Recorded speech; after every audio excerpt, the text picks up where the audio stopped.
चलिए स्टार्ट करते हैं। द इंग्लिश लैंग्वेज 16 लेसन का नाम है द इंग्लिश लैंग्वेज।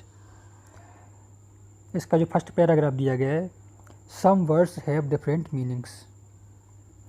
कुछ शब्दों के अलग अर्थ होते हैं।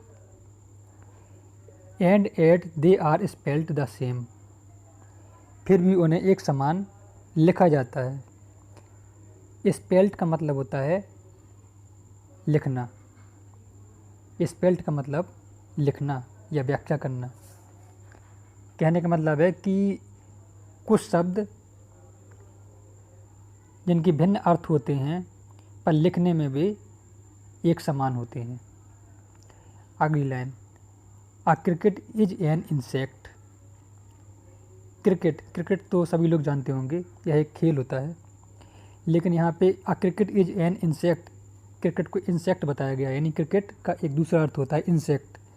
इंसेक्ट का मतलब होता है कीट पतंगा, कीट पतंगा या कोई कीड़ा। तो क्रिकेट एक कीड़ा है।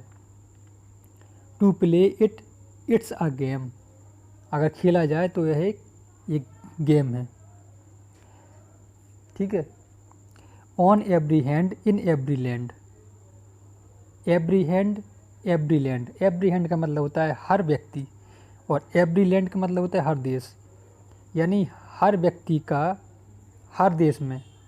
इट्स थ्रोली एग्रीड, थ्रोली का मतलब होता है पूर्ण रूप से।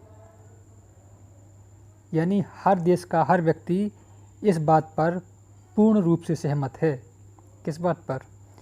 The English language to explain, कि अंग्रेजी भाषा को समझाना इज वेरी हार्ड इंडीड, वास्तव में बहुत कठिन है। इंडीड का मतलब होता है वास्तव में, एक्सप्लेन का मतलब होता है समझाना या व्याख्या करना। नेक्स्ट पैराग्राफ पे आते हैं। Some people say that you are a dear. कुछ लोग कहते हैं तुम डियर हो। डियर यानी प्यारे हो या तुम बहुत अच्छे हो। तो डियर शब्द का मतलब होता है प्यारा। That dear is far from cheap, लेकिन डियर सस्ते से कहीं दूर है। एट का मतलब होता है तो भी, डियर सस्ते से दूर है। चीप का मतलब होता है सस्ता, सस्ते से दूर का मतलब कहलाएगा, यानी महंगा कह सकते हैं, एक्सपेंसिव। तो इसमें डियर का दूसरा जो अर्थ निकलेगा वो एक्सपेंसिव कह सकते हैं। डियर यानी प्यारा और डियर यानी एक्सपेंसिव, सस्ते से दूर। अगली लाइन देखते हैं। A jumper is a thing you wear. Jumper is a thing you wear, इसमें जो वेयर शब्द दिया गया है, इस वेयर का मतलब होता है पहनना। जैसे हम कपड़े पहनते हैं तो वेयर कपड़े पहनने के लिए यूज होता है। तो जंपर को यहाँ पे कहा गया है कि एक जंपर वह है जो तुम पहनते हो। That a jumper has to leap, पर एक जंपर को छलांग लगानी पड़ती है। लीप का मतलब होता है कूदना या छलांग लगाना, लीप। तो जंपर के यहाँ दो अर्थ हैं। एक जंपर पहनने वाली चीज़ है और दूसरी जंपर छलांग लगाना है, कूदना, जो खिलाड़ियों द्वारा जंप लगाई जाती है। अगली लाइन देखते हैं। It's very clear it's very clear. Clear का मतलब होता है स्पष्ट और क्लियर का मतलब होता है विचित्र, या क्लियर का मतलब अजीब भी कह सकते हैं, विचित्र या अजीब। तो यह बहुत स्पष्ट और अजीब बात है। क्या? And pray who is to blame, और इसके लिए दोषी कौन है। इन दो लाइनों का मतलब है कि यह स्पष्ट और अजीब बात है कि इसमें दोष किसको दिया जाए, यानी किस चीज़ पे, जो इंग्लिश लैंग्वेज में ये गलतियाँ बता रहा है कि एक ही चीज़ के दो अर्थ होते हैं या अलग अलग चीज़ों के अलग अलग जगह अलग अर्थ होते हैं। अगली लाइन पढ़ते हैं। For different meanings to some words, कुछ शब्दों के अलग अर्थों के लिए। Pronounced and spelled the same, जिनका उच्चारण और वर्तनी एक समान है।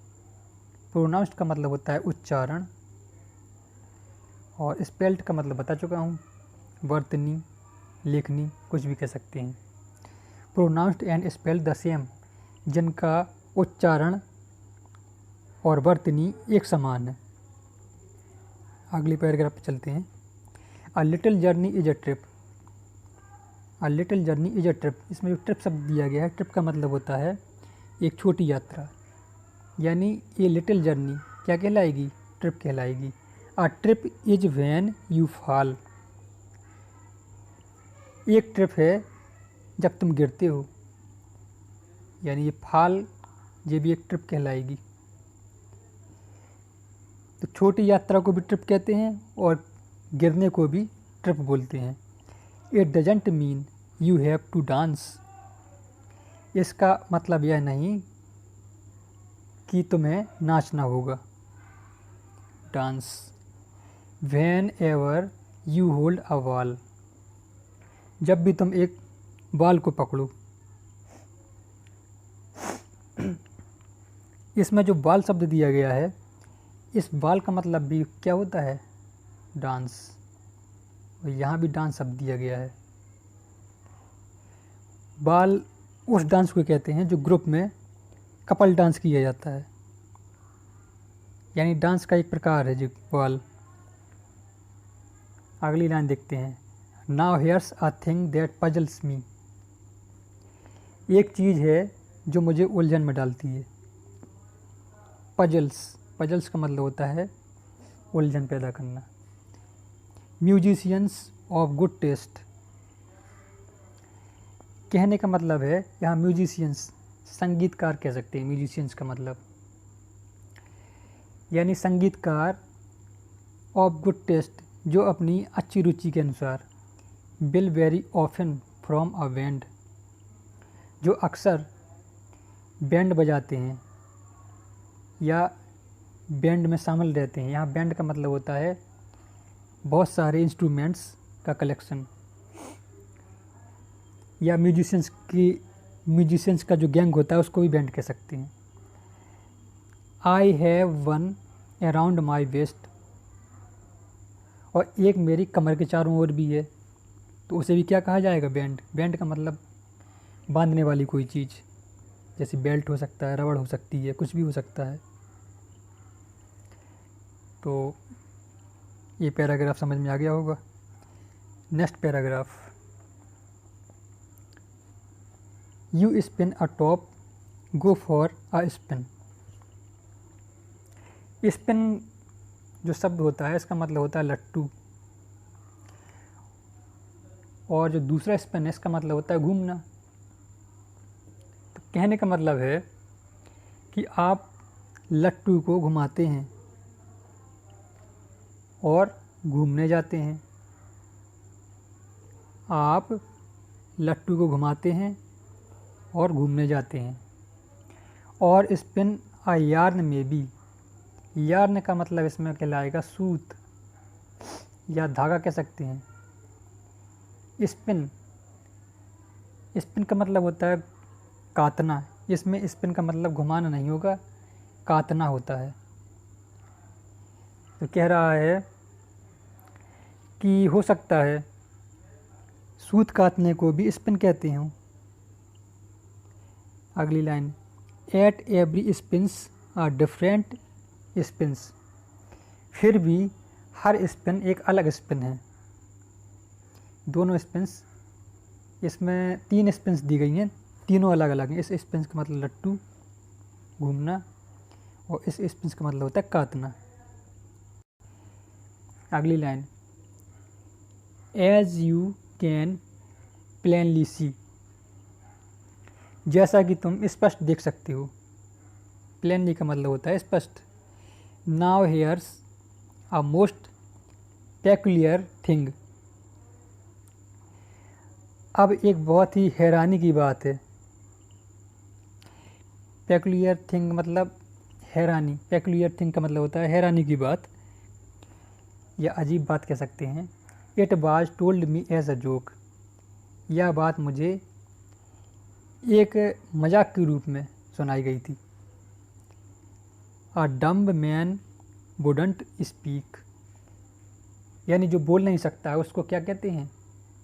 डम्ब, यानी गूंगा, जो बोलने में असमर्थ हो। A word that seized a wheel and spoke. अब यहाँ देखिए, सीज्ड का मतलब होता है बांधना कह सकते हैं, या पकड़ना कह सकते हैं। व्हील का मतलब होता है पहिया। इसमें जो स्पोक शब्द का यूज किया गया है, यह स्पोक इस स्पीक के लिए है, यानी ये स्पीक शब्द हो गया और इसका सेकंड फॉर्म ये स्पोक कहलाएगा। तो दोनों एक ही मीनिंग कहलाएंगी फिर ये, स्पीक और स्पोक। तो कह रहा है जो बोल नहीं सकता उसके लिए स्पीक शब्द का यूज किया जाता है, और जो बोल नहीं सकता उसको कहा जाएगा डम्ब। लेकिन जो नीचे वाली लाइन है इसमें बोल रहा है कि एक पहिए को बांधने के लिए जो तार लगाया जाता है उसको स्पोक कहते हैं। एक पहिए को बांधने के लिए, सीज्ड करने के लिए स्पोक बोला जाता है। तो इसमें स्पीक और स्पोक शब्द सेम है, लेकिन इसके अर्थ अलग हैं। अगला पैराग्राफ, आ डोर में ओपन बी अजार। थोड़े से खुले हुए दरवाजे को जार कहते हैं। अजार का मतलब होता है अध खुला हुआ, थोड़े से खुले हुए दरवाजे को जार कहते हैं। But give the door a slam, और दरवाजे को ज़ोर से बंद करने से। स्लैम का मतलब होता है ज़ोर से बंद करना। And then your nerves receive ajar, यानी नर्व्स का मतलब होता है यहाँ पे नसें। तो नसों में पैदा होने वाली जो आवाज़ होती है उसको भी क्या कहते हैं? Jar. And then there's jars of jam, अचार को रखने वाले बर्तन को भी क्या कहते हैं? जार, यानी बर्नी कह सकते हैं। तो यहाँ आपने देखा होगा 1 2 3, यहाँ 3 जार दिए गए हैं और तीनों की मीनिंग्स अलग अलग हैं। अगली लाइन देखते हैं। You have heard of course of traffic jams, यानी तुमने ट्रैफिक जैम्स के बारे में तो सुना होगा। अब यहाँ पे एक जैम ये दिया गया है, एक जैम ये। इस जैम का मतलब था अचार, और ये ट्रैफिक जैम। अगली लाइन देखते हैं। And jams you give your thumbs, jam तुम अपने अंगूठे से देते हो। तो एक जैम ये हो गया, एक जे हो गया, एक जे, यानी इन तीनों के अर्थ अलग अलग हैं। और जार जार जार, इन तीनों जार्स के अर्थ अलग थे। अगली लाइन देखते हैं। And address to one is a snake, यहाँ एड्रेस जो दिया गया है इसका मतलब होता है सांप की एक प्रजाति। स्नैक माने सांप, यानी एक सांप की एक प्रजाति एड्रेस कहलाती है। The other adds of sums, और जोड़ करने वाला सवाल भी एड्स कहलाता है। यानी एड का मतलब होता है जोड़ना, सम्स का मतलब होता है जोड़ का सवाल। अगला पैराग्राफ देखते हैं। A policeman is a copper, a policeman is a copper, यानी एक पुलिसमैन को, एक पुलिस वाले को कॉपर कहा जाता है। इट्स निकनेम, यानी कॉपर क्या है? पुलिसमैन का एक दूसरा नाम है, जिसे इम्पोलिट भी कह सकते हैं, यानी असभ्य या अशिष्ट। यानी असभ्य पुलिस वाले को कॉपर कहते हैं। अगली लाइन देखते हैं। At a copper in the kitchen is an article you light, कहने का मतलब है फिर भी कॉपर एक धातु है जिसे हम किचन में, रसोई में कुछ चीज़ गर्म करने के लिए प्रयोग करते हैं, यानी किचन में उपयोग करने वाले बर्तन को भी कॉपर कहते हैं, जिसमें हम कुछ चीज़ पकाते हैं या गर्म करते हैं। नेक्स्ट लाइन देखते हैं, on every hand in every land. इसका अर्थ बता चुका हूँ, यानी हर व्यक्ति हर देश में।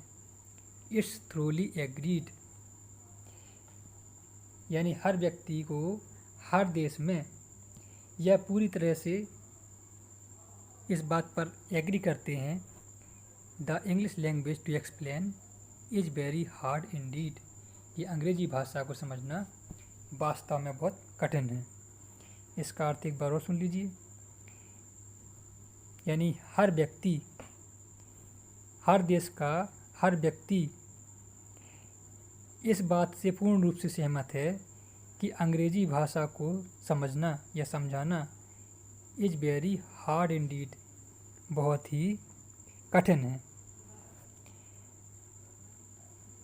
हैरी हेम्सले इस लेसन के पोएट थे। आशा करते हैं आपको यह लेसन समझ में आ गया होगा। अगले वीडियो में मिलते हैं। Thank you.